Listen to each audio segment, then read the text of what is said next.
Welcome back to chapter 3 of Jonny's story. In this chapter, Jonny reaches out for help.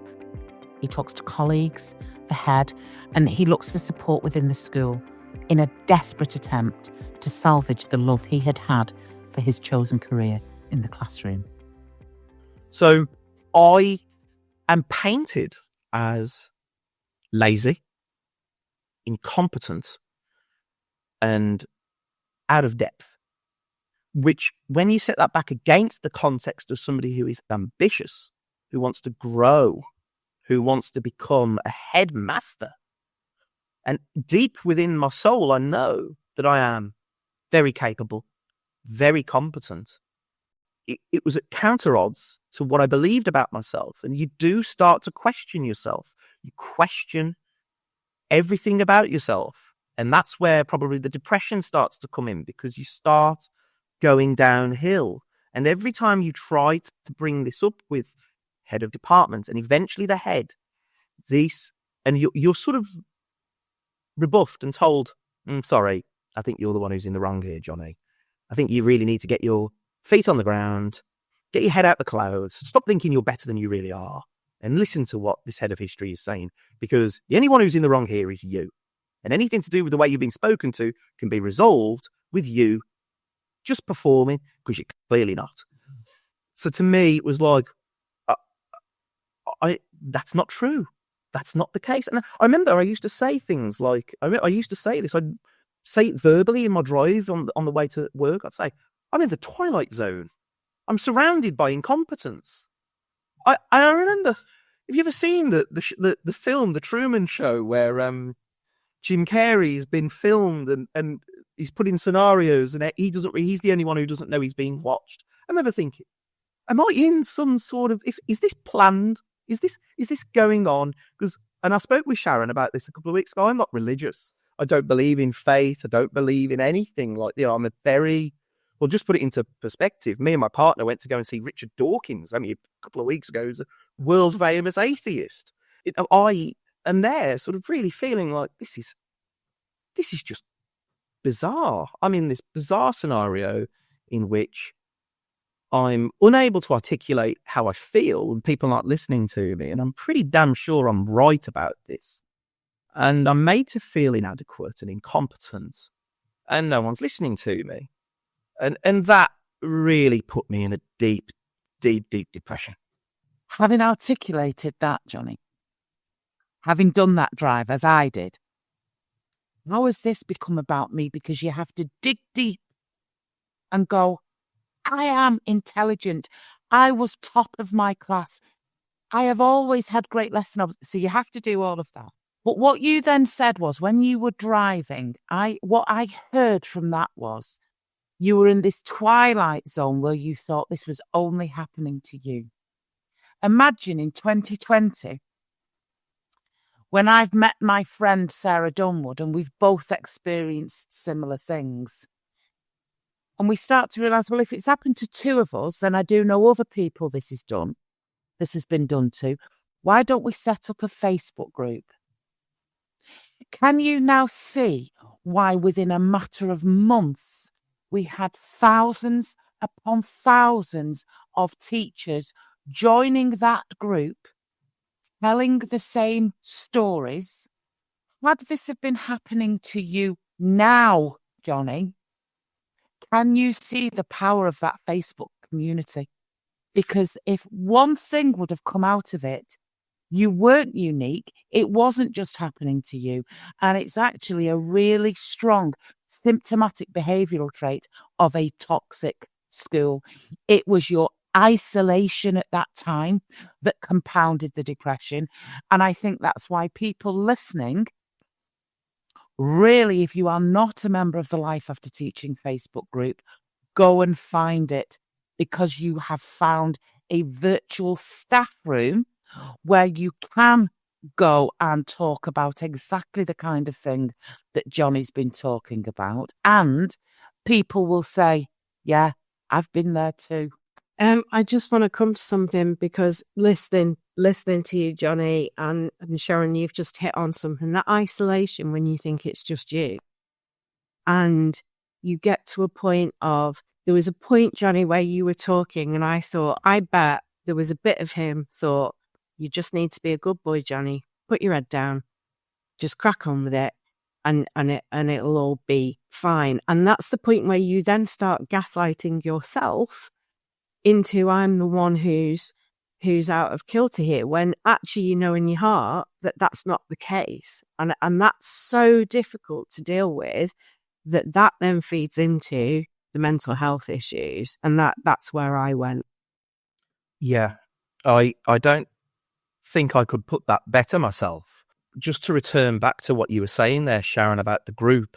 Obviously, that group never existed, and there was no such other group that I'd found. I hadn't found any forum that was perhaps explaining what I was going through. Was some sort of endemic to the profession, and it is crucial that I get this out. SLT, heads of department, heads of subjects, it's quite important for a lot of them now to understand, and I can say this as a managing director, your standards of where you are at is so poor, and to keep blaming consecutive governments and to keep blaming Ofsted, to keep blaming the staff that are below you, to keep blaming governors, to keep blaming the head. Have a damn good look at yourselves, because a lot of you are nowhere near fit enough for the role that you're being paid to do. 60,000, 70,000, 80,000 pound a year.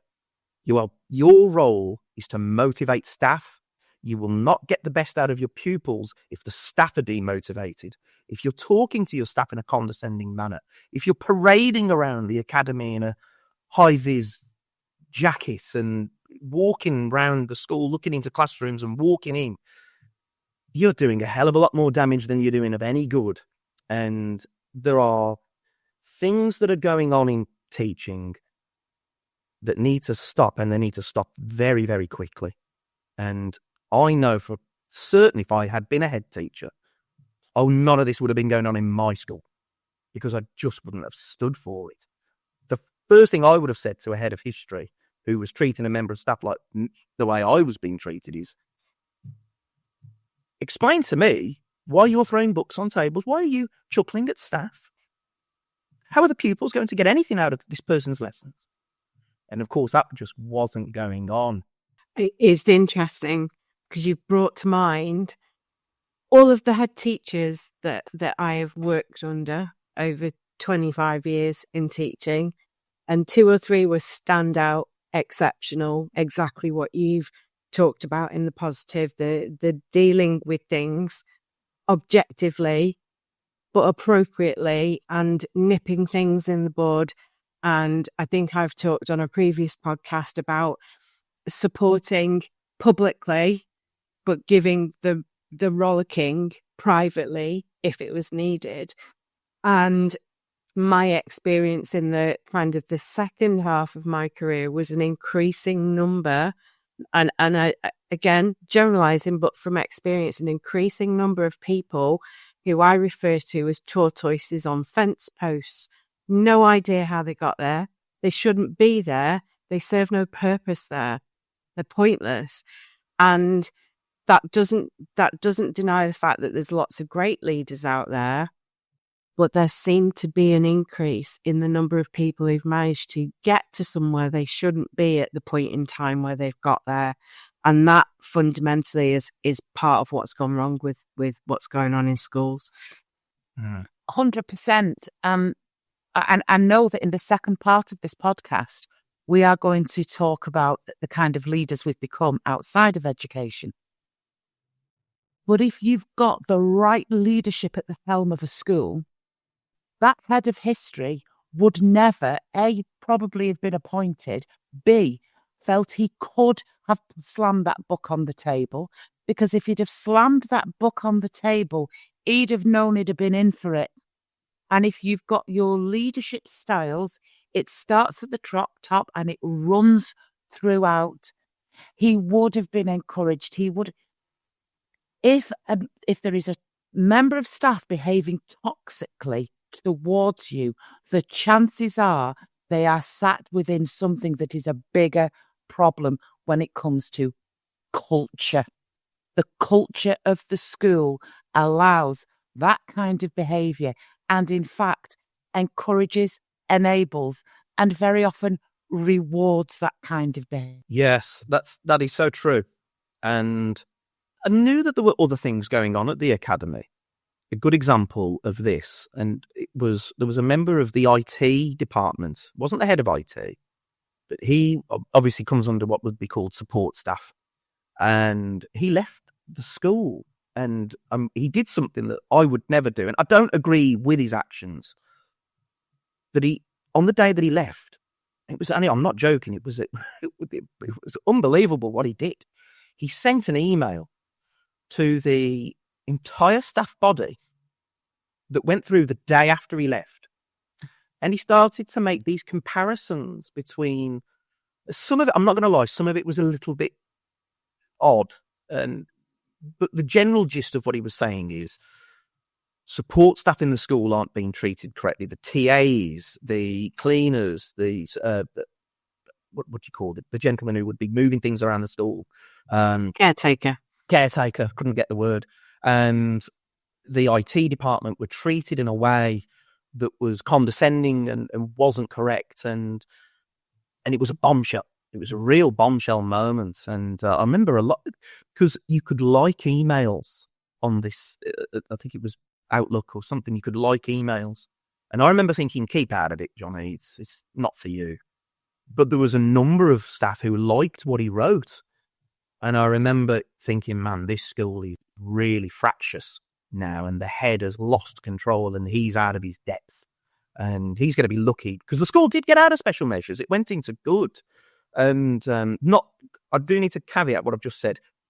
There was a second head teacher then that came in. The head teacher who brought the school out of special measures and got the school into good. Well, now this was now a second head teacher at this academy. And I am being honest, he was out of his depth. He didn't really know what he was doing. I don't know how he got the job, to be honest with you. But yeah, it was a real bombshell moment where to go into the staff room, the briefing on the Friday morning, of course, it's the talk of the school and you've got everybody's going off, and it was quite entertaining. I have to say, I found it quite funny, to be honest with you. Yeah, and there was a lot of these kind of things going on at this school, and I always I like to make these comparisons to football. I think football is a really good way to compare things sometimes. You know, you look at, say, I mean, I'm a Wolverhampton Wanderers fan for my sins. I've got a season ticket, but anybody who knows anything about football knows that they're not having a great season. But you look at what's going on at a club like Manchester United, haven't won a league title in so many years. There's something else going on at the club at the top that's precipitating down throughout it's not just the manager. It's not just the captain or that player of the defence. There's something endemic to that club as a whole, as a business, that is causing the problems that they have. And that's what was going on at this particular academy. And I do want to return back to one point made earlier, because I think I started on this point and moved away. Had a group, and I really, one of the reasons, because my partner said to me last night, why do you want to do this podcast? And I said, well, one, I want to give my side of the story, because they've always owned the narrative, and this gives me a chance to own the narrative, or at least my part of the narrative.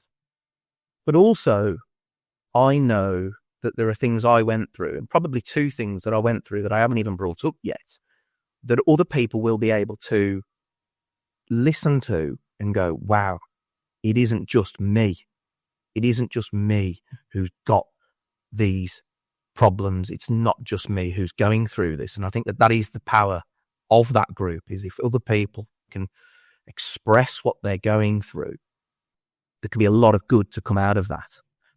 Sorry, I know Sharon wanted to say something.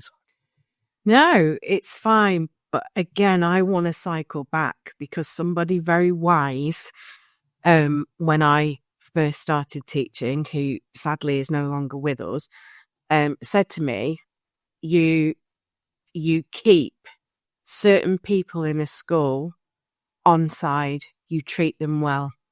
And his words were the site staff, the dinner ladies, and your support staff.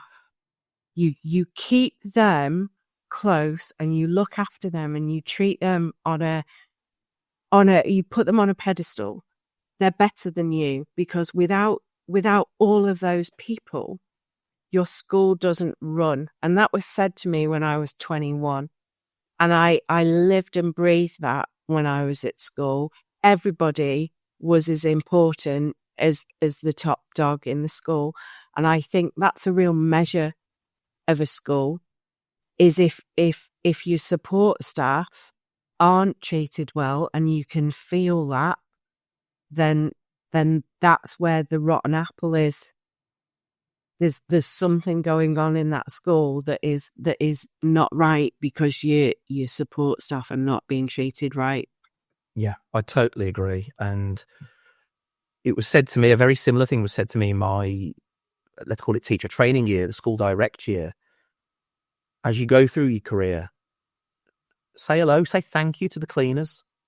I made a point of saying thank you to the cleaners, because without the classroom being hoovered and the classroom got rid of that thing in the corner of the room that you haven't seen, and then you've got your year 7 group income the next day, there's a sandwich in the corner, that kind of, you've lost the classroom. Quite early you can lose the classroom. I was good with discipline, but some of the teachers do struggle with that. And it's the cleaners and the support staff. And if you everybody in a school plays their role. And if they're not respected and looked after, then you have got huge issues on your hand. And if you can't see that as a head, as SLT, that's where this kind of, I think that's where perhaps some of this overcompensating comes in, walking around in high vises and walking into classrooms and acting like I'm in charge, I know what I'm doing. This sort of power trip behaviour. Power isn't about intimidation. Power isn't about fear. Power is about respect and showing that you can lead from the front. And when people, if an SLT or the head teacher is the one who's, pass me the Hoover, you've just missed something here, I'll help you. That's very different than, you missed a spot in the corner, can you please deal with it? That, you see too much of the latter in teaching. And now that I'm out of teaching, you realise that there's too much of it goes on within the profession. And I don't think people within the profession are particularly aware of how deep that's gone. In terms of me personally, and I think it's good for me to now return back to where I was with my story. And just, I want to tell this story because I think it's important for people to understand the depths that I got to. On the early 2019, one day I remember being in my house with my partner, and something had happened the day previous between me and the head of history, where I don't think I can particularly remember the incident itself. I don't know what was said or what he did, because it was probably one of the many things. But it was the straw that broke the camel's back. And I just lay in bed in the morning. I said, I can't go in. I just can't go in today. I don't know how to go in. I can't do it anymore. I can't do this anymore. And I called the school and said I'd got the flu or a cold or something, and I wasn't coming in. Now, the head knew something was going on, because it's sort of at this time, this kind of overlapping, Johnny, you're like juggling jelly kind of language is going on. And he called me up and said, what's going on? Tell me what's going on. And it was at this moment that I knew how low I was, because I broke down on the call into, like, I was weeping, sobbing down the phone. And I was a grown man at 28 years old, 29 years old maybe, 28 at that time, grown man crying down the phone like a little boy who just needed like a cuddle from his mom. That's how sad it got to. And I remember him saying, you don't worry about this now. Put your civilian clothing on. Don't put your suit on. Come to the school and have a chat with me.